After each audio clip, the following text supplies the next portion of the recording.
Here's a breakdown of abortion rights across our 3 states. Right now, abortion in Pennsylvania is legal, but only up to the 24th week of pregnancy. In New Jersey, abortion is legal at all stages of pregnancy. Governor Murphy signed the Freedom of Reproductive Choice Act back in January, codifying the right to abortion into state law. In Delaware, Governor Carney signed similar legislation back in 2017.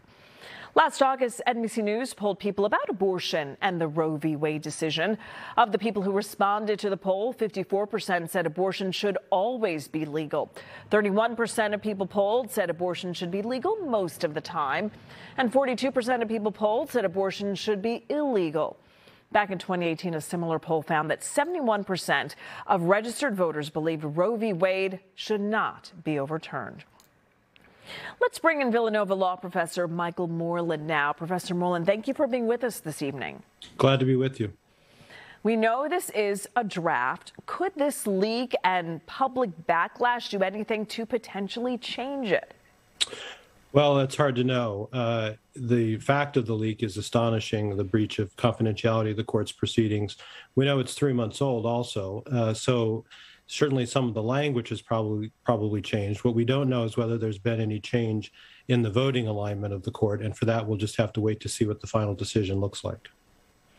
Roe v. Wade has been the law of the land for about 50 years and arguably the Supreme Court's most polarizing case. How much would overturning it impact the credibility of the court? And would people see the Supreme Court as a political body instead of an entity that goes far beyond left and right? Well, in a way, they really have no way out of this but through, because even if they decided to reaffirm Roe versus Wade in this case, especially after this leak and the pressure being brought to the court, that would seem a political decision in the other direction. So in a way, the Roe versus Wade case in 1973 set the stage for this. And now the court's going to have to answer the question yet again, one way or the other, as they did back in 1992 with Planned Parenthood versus Casey. But either way, I think it's inevitable that the court will have to make a decision one way or the other, and it will be seen as political depending on who wins and who loses. The implications of this were discussed when we immediately heard about this last night. Villanova Law professor Michael Moreland, thank you so much for your time and your insight tonight. We appreciate it. Very welcome.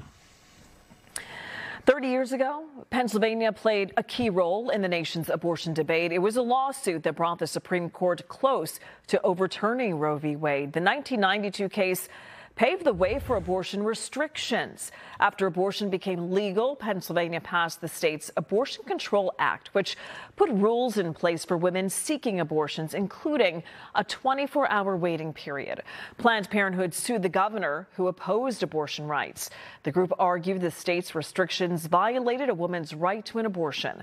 The Supreme Court decided most of the Pennsylvania abortion rules were constitutional, but it still upheld legalized abortion. The High Court did rule against Pennsylvania's effort to require spousal consent before a woman could have an abortion. So what would happen if Roe versus Wade is overturned? The NBC 10 digital team took a deep dive on the future of abortion rights in Pennsylvania, New Jersey, and Delaware. You can read that article on NBC10.com and the free NBC 10 app.